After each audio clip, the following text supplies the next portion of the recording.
तारकं सदा विमुक्तिसाधकं कलाधरावतं सतं विलासि लोकरक्षकम्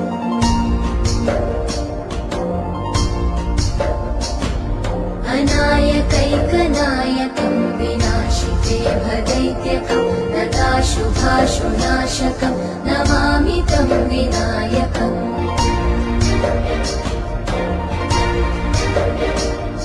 न तेतरातिभीकरं नवोदितार्थभास्वरं न मत्सुरादिनिर्जरं न ताधिकापदुद्धरम्